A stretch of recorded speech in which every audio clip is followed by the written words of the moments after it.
Dear students, today we are going to discuss the development of the eye. At the end of this class, you should be able to say what is optic vesicle and where does it develop. Also, you should be able to name the derivatives of the optic cup. You should be able to explain what is choroid fissure and what does it contain. Also, the fate of the hyaloid artery you must be able to say.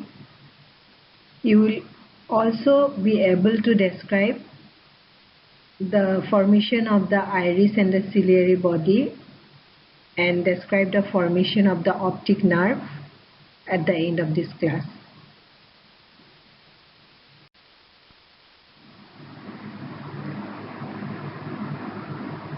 On the 22nd day of development, the eyes they appear as a pair of shallow grooves called the optic sulcus on either side of the prosencephalon.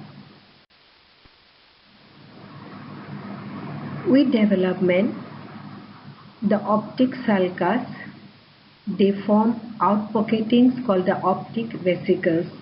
You look at the diagram. This is a transverse section through the prosencephalon, where you will see first the optic sulcus named as optic grooves, then that optic groove has converted itself into the optic vesicle, and in the third picture you will see that the proximal part of the optic vesicles they become narrow to form the optic stalk.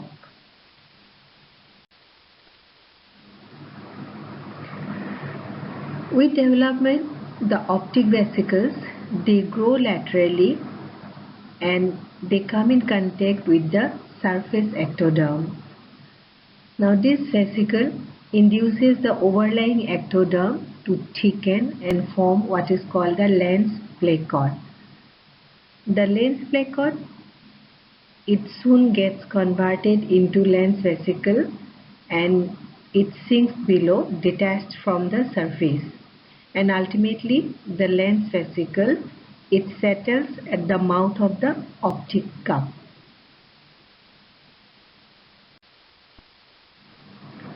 Now let me tell you how the optic cup is formed. So you have understood till the formation of the optic vesicle, I suppose.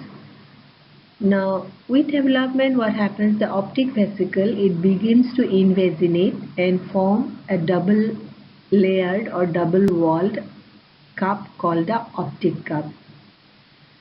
The space between the two walls of the cup is called the intraretinal space.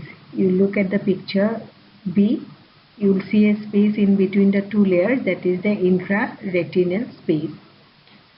Now this invagination also occurs on the inferior surface of the optic stalk, forming a fissure called the choroid fissure.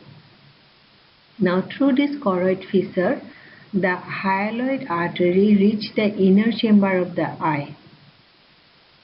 Later on, as development continues, the lips of the choroid fissure fuse and the mouth of the optic cup becomes a round opening, the future pupil.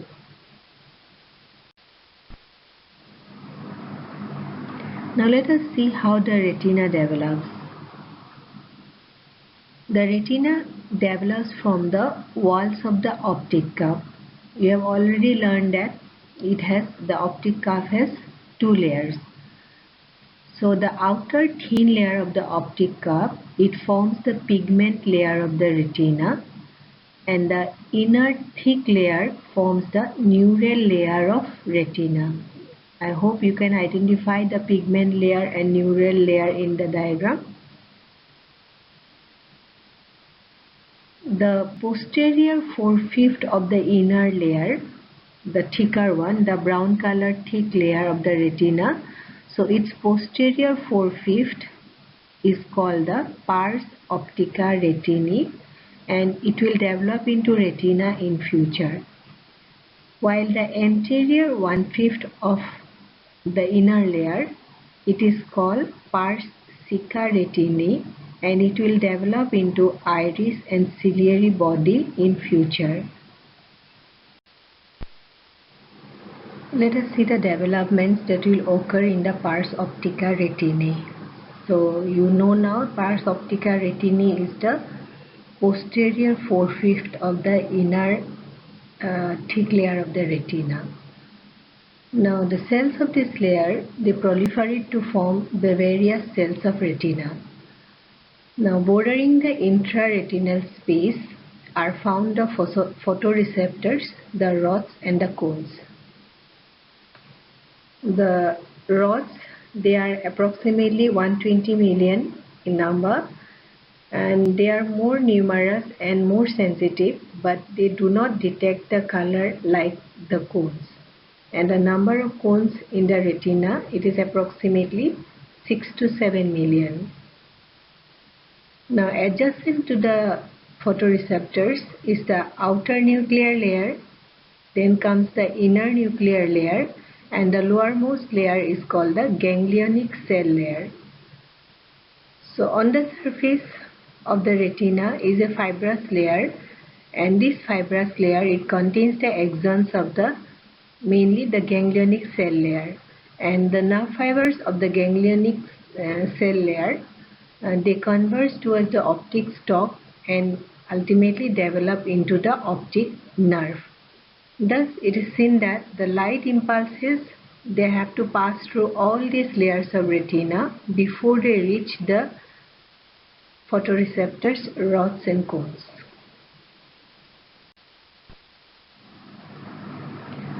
Now, what is macula and fovea centralis? Macula is an oval-shaped pigmented area near the center of the retina responsible for high-resolution color vision. Macula, it contains mainly cones and a few rods. On the other hand, fovea is a small central pit within the macula. The fovea, also called the fovea centralis, it contains high density of closely packed cones only. That means there is no rods in the fovea.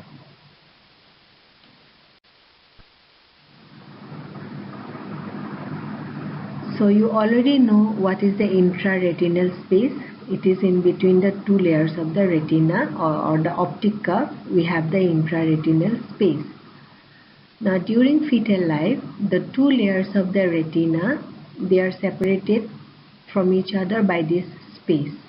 But just before birth, this space gets obliterated by proliferation of cells in the inner layer of the retina. As a result, the photoreceptors, rods and cones which are present nearer the intraretinal space. So as a result of occlusion of this space, the photoreceptors come in contact with the pigment layer of the retina. So what are the developments that will occur in the pars ceca retinae? So you now know the pars ceca retinae is the anterior 1/5 of the inner thick layer of the retina. So the pars ceca retinae, it also divides into two parts. The anterior part is called the pars iridica retinae, and it will form the inner layer of iris in future. The posterior part of pars ceca retinae is divides into it forms the pars ciliaris retinae, which will form the ciliary body in future. You can identify the pars ciliaris retinae by the folds in the diagram, which represents the ciliary process. This process is going to form the ciliary body. The sphincter and dilator pupillae muscle of the iris develop from the neuroectoderm of the optic cup, as shown in the diagram, while the ciliary muscle of the ciliary body, it develops from the embryonic mesenchyme that surrounds the optic cup. The ciliary muscle, it is connected to the lens by the suspensory ligament or zonula or zonule of Ginn. and by its contraction, the ciliary muscle, it controls the curvature of the lens.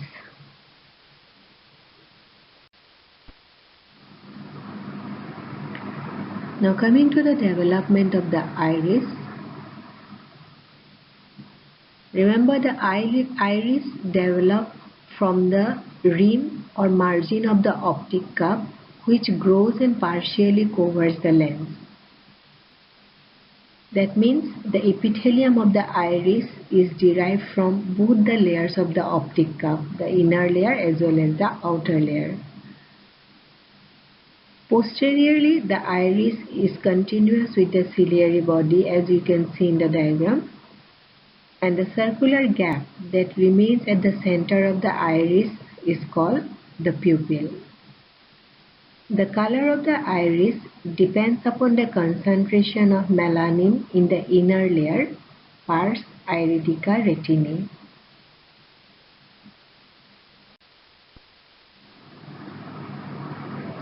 Let's see how the lens develops. So we have already learned about the formation of the optic vesicle. Now with development, the cells in the posterior wall of the lens vesicle, it begins to elongate and gradually fill the lumen of the vesicle. With development, these cells, they lose their nuclei to form a highly transparent primary lens fiber, and these fibers, with growth, they reach the anterior wall as shown in the picture. In this way, the cavity of the lens vesicle gets obliterated. The lens grows because secondary lens fibers, newly formed secondary lens fibers, are continuously added to the central core. During embryonic life, the lens is supplied by the hyaloid artery, but later on, the lens becomes avascular.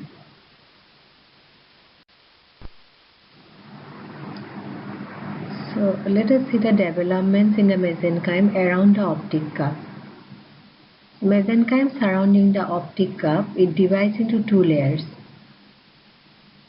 An inner vascular layer that forms the choroid in future, and an outer fibrous layer that will form the sclera in future. Just follow the diagram. You will see that anteriorly the choroid is continuous with the ciliary body, and posteriorly with the pia and arachnoid matter around the optic nerve. On the other hand, the sclera is continuous anteriorly with the substantia propria of cornea, and posteriorly the sclera is continuous with the dura mater around the optic nerve.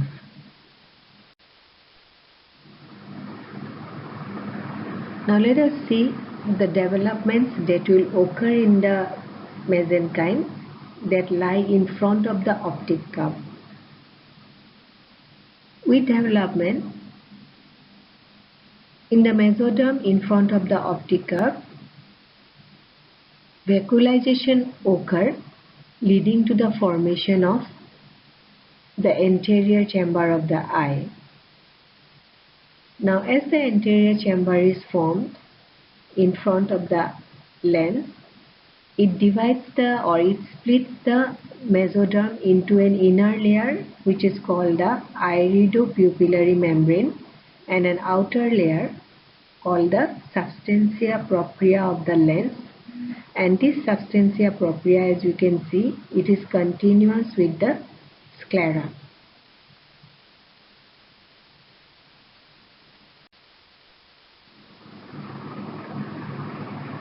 In the eye, we also have a posterior chamber, and this posterior chamber is the space between the iris anteriorly and the lens and the ciliary body posteriorly. I hope you can identify the anterior chamber and the posterior chamber. Both these chambers, they communicate with each other through the pupil, and these two chambers, they are filled with a transparent fluid called the aqueous humor, which is produced by the ciliary body.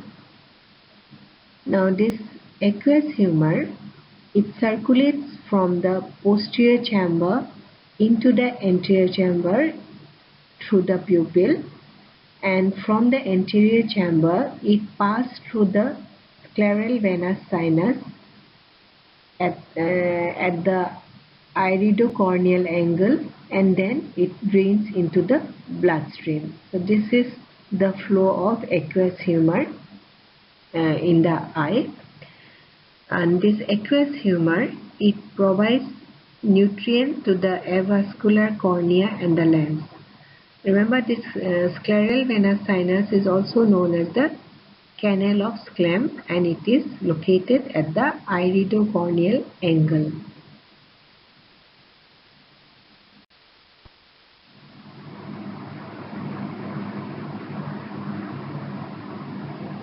As for the development of the cornea, it is induced by the lens vesicle, and the cornea so formed, it consists of three layers.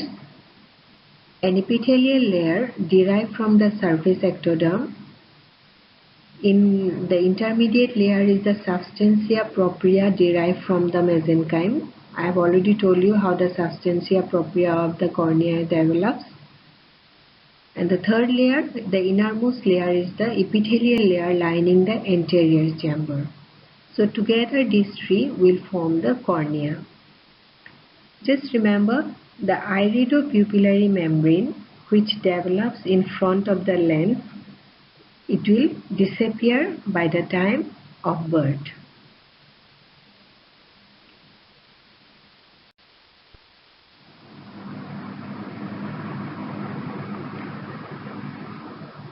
So what is this vitreous body, which is also called the vitreous humor? So by now we know that the developing eye is surrounded by embryonic mesoderm, and this mesoderm, it enters into the optic stalk through the choroid fissure, and after entering into the optic stalk, it will form the hyaloid vessels that supply the inside of the eyeball during intrauterine life. And this embryonic mesenchyme, it also occupies the space between lens and the retina, and at a later stage it transforms into a transparent gelatinous substance called a vitreous body. The meaning of vitreous is like glass-like.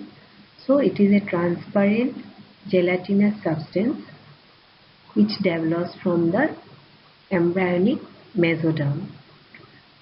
The hyaloid vessels which supplies the lens at the early stage of development, it disappears later on, leaving behind a small transparent canal called the hyaloid canal, or it is also called the Cloquet's canal or Stilling's canal.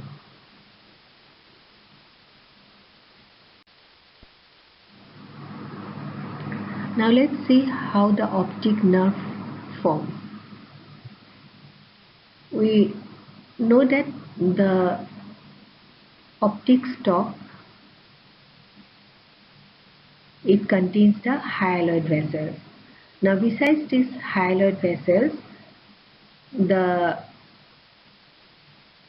optic stalk, it also contains nerve fibers derived from the ganglionic cells of the retina. I told you the fibers of the ganglionic cell layer, they converge to form the optic nerve. So these axons of the ganglionic cells, they will converge, and it will enter the choroid fissure. It will enter the optic stalk to form the optic nerve. Now at 7th week of development, what happens, the choroid fissure closes and a narrow tunnel is formed inside the optic stalk, and due to gradual increase in the number of nerve fibers means these are the axons of the ganglionic cells. So as a result of increase in the number of nerve fibers, the inner wall of the optic stalk grows, and ultimately both the walls of the optic stalk fuse. In this way, the optic stalk is transformed into the optic nerve. The center of the optic nerve contains a portion of the hyaloid artery, which is later called the central artery of the retina.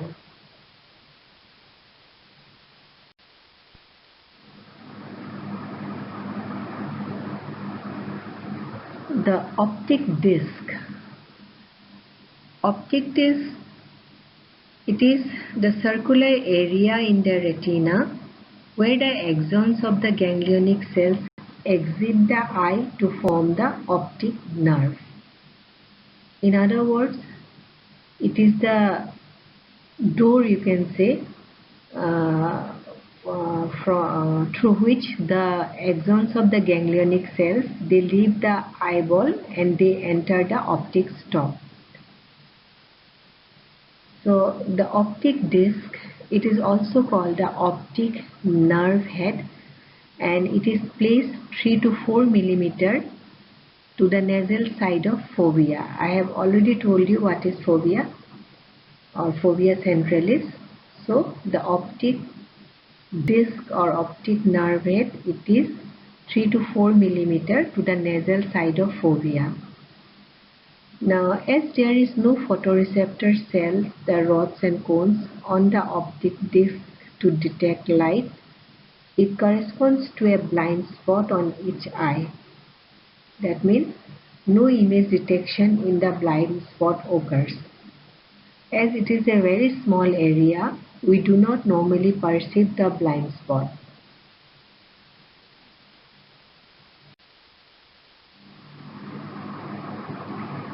Let's see the development of accessory structures of the eyeball. First, the development of the eyelids. The eyelids, they are formed by reduplication of the surface ectoderm from above and below the cornea. You can see the diagram. So, there is reduplication of the surface ectoderm to form the eyelids. The central core of mesoderm in the eyelids, they later on form the tarsal plates. As the two folds destined to form the eyelids grow, they fuse with each other, thus enclosing a space between them and the space between them and the cornea. This space is called the conjunctival sac. Now for the lacrimal glands, they develop from 15 to 20 buds that grow from the superolateral angle of the conjunctival sac. The function of the lacrimal gland is to secrete the tear. So the ducts of the lacrimal gland, they open in the conjunctival sac through which the tear will flow.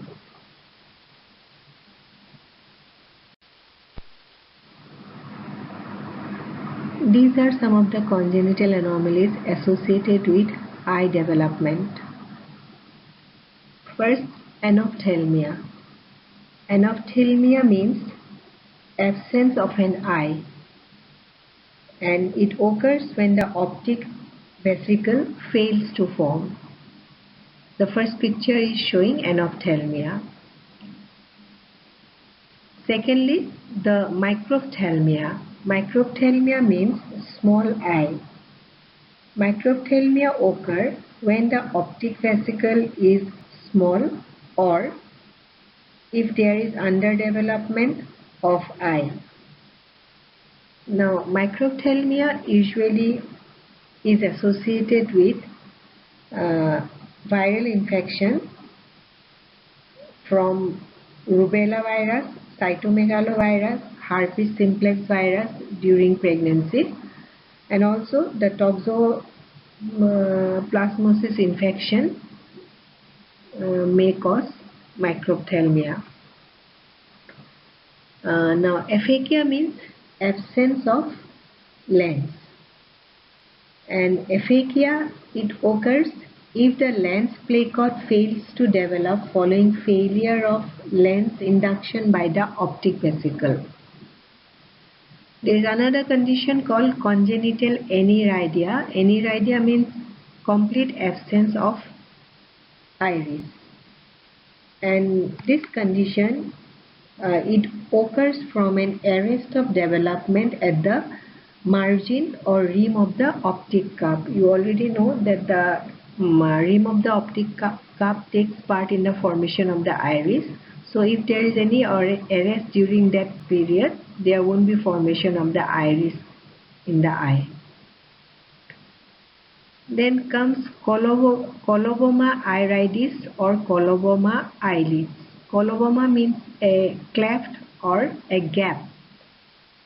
So coloboma coloboma iridis, it will result if the choroid fissure it failed to fuse and form a single structure.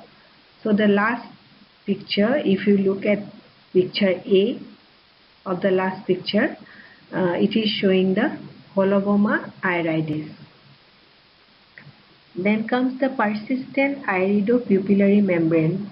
So I have already told you how the iridopupillary membrane is formed. So it is formed at the time of formation of the anterior chamber of the eye. Now I also said with development towards the term, the iridopupillary membrane, it disappears normally, but sometimes it may fail to disappear, causing difficulty in vision. And as for cataract, you know cataract means opacity in the lens. It could be congenital or it could be acquired. Congenital cataracts, they are again as a result of infection, viral infection during intrauterine life may lead to the formation of opacity in the lens.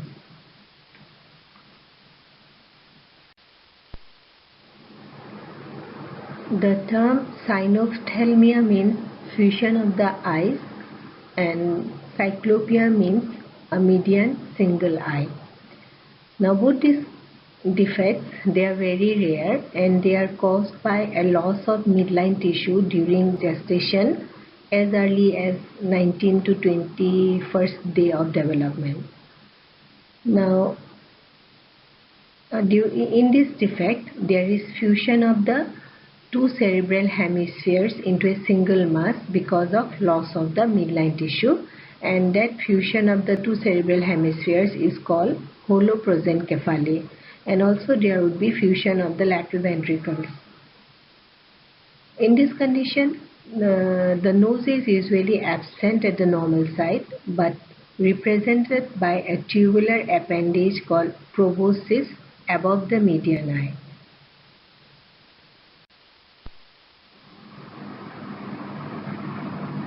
Retinal detachment, this condition, there is separation of pigment layer of retina from the neural layer. The commonest cause of retinal detachment is injury to the eye or aging. Normally, the integrity of the retina depends upon the pressure of the vitreous humor that keeps the two layers adherent to each other. But following a tear in the retina, fluid may accumulate in between the two layers leading to their separation. Minor retinal detachment heals by themselves without any intervention, but if it is a major one, it might require surgical correction.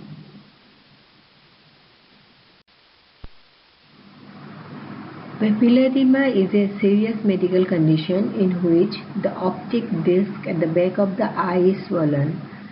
I hope you remember the optic disc or head of the optic nerve. It is the point in the eye from where the optic nerve begins. So there will be swelling at the optic disc. Now, the cause of papilledema is increased intracranial pressure and increased cerebrospinal fluid pressure, which hampers the venous return from the retina. Now, as a result, fluid accumulates in the optic disc, leading to its swelling. Now, papilledema could be very serious at times, causing blindness. Now, if you look at the diagram, the first one, it is showing the normal optic disc, and you can see the subarachnoid space containing the CSF, which is flowing normally. But in the second picture, due to increased pressure, the subarachnoid space is dilated, as well as there is pressure on the uh, artery of the retina, central artery of the retina and the vein, and this pressure on the blood vessels, it causes the accumulation of fluid in the optic disc. You can see the optic disc in the first picture as well as in the second picture, and you can make out the swelling. So this is called the papilledema.